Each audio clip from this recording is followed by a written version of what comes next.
বন্ধুরা, আজকে আমরা পাঁচজন ভারতীয় ক্রিকেটারদের সম্বন্ধে জানবো যারা টি-টোয়েন্টি ক্যারিয়ারে সবথেকে বেশি ছক্কা মেরেছে।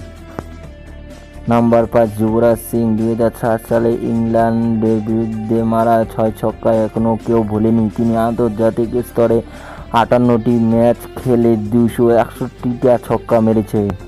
নাম্বার 4, মহেন্দ্র সিং ধোনি। ভারতের অন্যতম সফল অধিনায়ক ও ফিনিশার।